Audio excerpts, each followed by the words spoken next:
Hello Guardians, I'm Dr. Slev. I wanted to go over some stuff that you can start doing now to help prepare you for the launch of Witch Queen. Witch Queen is the newest expansion. It comes out February 22nd, so you've got just under a month to start preparing. So the main things that I want to go over are what content you should do before it gets vaulted, what resources you should start hoarding, and what you should do to get the fastest start when Witch Queen launches. This guide is mainly for people like me who just came back to Destiny not long ago and were just overwhelmed with the amount of content and things there are to do and kind of lost, especially with a brand new season fast approaching.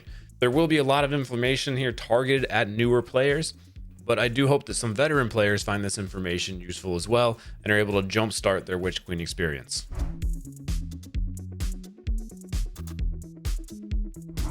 Okay, first things first, the biggest thing being removed from the game once Witch Queen launches is the Forsaken campaign. That will be vaulted. It is unlikely to make a return. If you have not already done the Forsaken campaign, this is your last chance.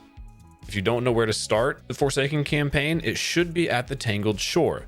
Just click on the Tangled Shore and there will be a little shield down here, and that should launch you into the Forsaken campaign. Again, you have till February 22nd to finish that. The second big thing that is being removed from the game is actually the Tangled Shore location itself. All of this will be gone. Dreaming City is going to be here.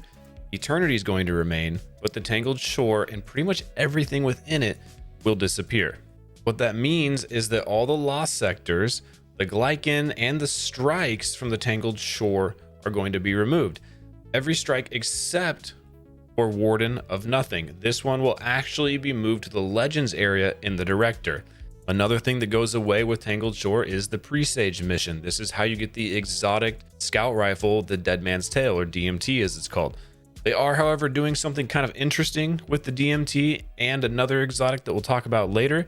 They're giving them to Xur's inventory every weekend. So if you weren't able to get the Presage quest done and grind out the exotic or the god roll that you want for the DMT, you do have a chance at getting it in the future, directly buying it from Xur. A couple other things that are leaving once the Witch Queen comes out that are not associated with the Tangled Shore are at the helm. So both wings at the helm are going to be vaulted. So that is the left side here, which is all the Elixni stuff in the last city, and then the right side here, which is how you get to Marisov's chambers. Another thing that is supposed to be being removed as well from the helm is the Umbral Decoder. It's unsure what's going to replace that because there is no talk of actually removing the Umbral Engrams. So you should be safe to hang on to your Engrams. Just keep in mind that the decoder is going away. So with the vaulting of these things at the helm, that also includes a few other things. Things from Season of the Hunt, activities from Season of the Chosen, Season of the Splicer, and Season of the Lost are also all being vaulted. So with all the Season of the Splicer content also getting vaulted, that means the overrides are going away. So this activity here will obviously be gone. And you also lose the expunge missions that come with the Season of the Splicer as well. On the other side of the helm, we're losing all the Shattered Realm stuff. So that includes the Force of Echoes, the Debris of Dreams, and the Wraths of Ruin. Those will no longer be available after Witch Queen. So if you have any of that content not done, or you're still trying to grind up light score, get some pinnacle gear, make sure that you add those in to your prep rotation. So the other exotic quest that's going away is for the Hawkmoon. It was the Harbinger quest line on the EDZ. That is actually going to be available in Xur's inventory every weekend as well, just like the DMT will. So if you don't get to that, don't worry, you still have a chance to grab it.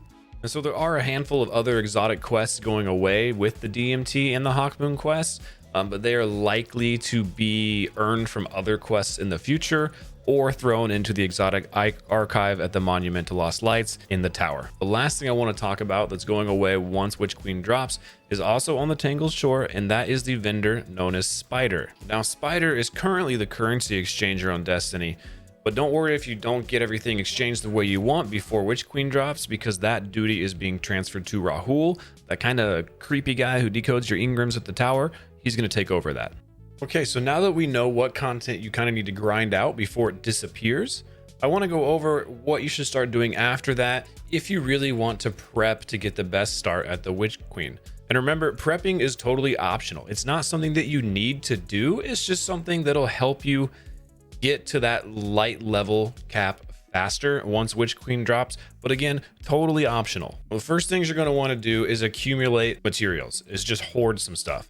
You're going to want Max Glimmer. Max Glimmer is 250,000 on your actual character, so make sure you're at that cap. It's pretty easy to hit. You're going to want to hoard as many legendary shards as you can, as many mod components as you can, as many enhancement cores, enhancement prisms, ascendant shards, and planetary materials. So the planetary materials are great because at next season, once those currency exchange duties transfer to Rahool at the tower, you'll be able to essentially trade planetary materials for Glimmer like you can now with Spider. A full stack of planetary materials, 9,999 planetary materials, is worth roughly 5 million Glimmer. So if you are finished with all the content that Destiny has that you want to do and you're just looking for a mind-numbing grind, go get all those planetary materials because that'll keep you Glimmer flush for quite a while.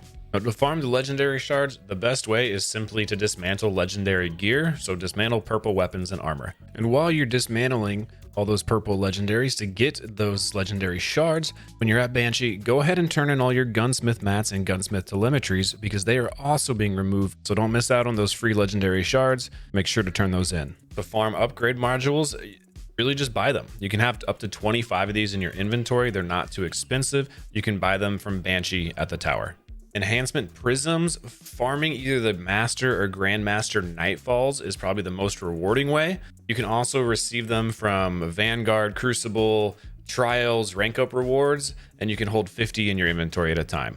You can buy these from the gunsmith, but it does get fairly expensive fairly quickly.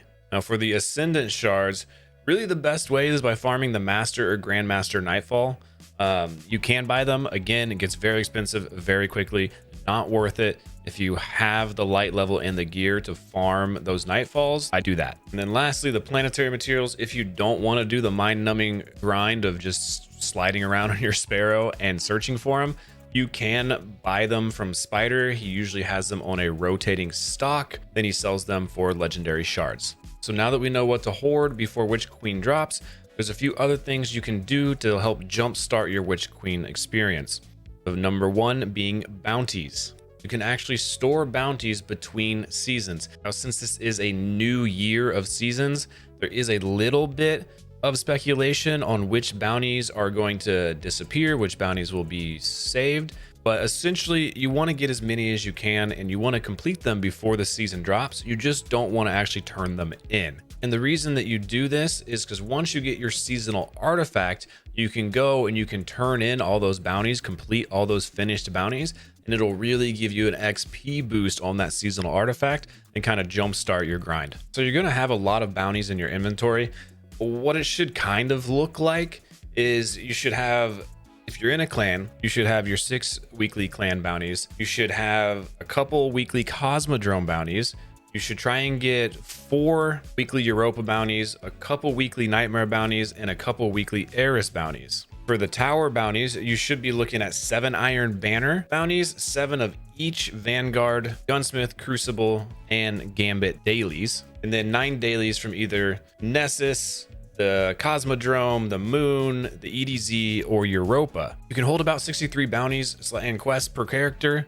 It is recommended to leave a little bit of space. Don't totally fill up on bounties to 63 out of 63 because there will need space for the new quests once Witch Queen drops. So holding between 55 and 60 bounties and quests is about a good range to start that leaves you some room for picking up new quests for the new content. And the last thing you're going to want to do is farm for strange coins. Now you get these from doing a few different activities such as Dares of Eternity, Strikes, Crucibles, any sort of event you can get a strange coin drop. The reason for grinding the strange coins is that if you go to Eternity to Xur's treasure hoard and talk to Mr. Starhorse here, you can exchange those strange coins for Paraversal Hall boxes. Now these boxels, you open them up and they give you a whole bunch of different stuff, legendary gear being one of them. So come release of Witch Queen, after you've already gone through and you've leveled your first character and you're going on your second or third character, opening these boxes will give you a lot of higher light gear that'll get you to that 1500 light soft cap quicker. All right, guys, that about covers it. If you do some of that, a little bit of that, all of that, you'll be a little bit better off to getting a jump start on Witch Queen once it launches. Again, All of that's totally optional. Prepping is not necessary. You'll still be able to play the game and be competitive at the game. It'll just take you a few extra days to get there compared to someone who does all of this stuff. If you're bored and have nothing to do, why not prep a little? Thank everyone for watching the video. I hope you found some of this information useful. If you have any other tips or tricks, make sure to comment them down below.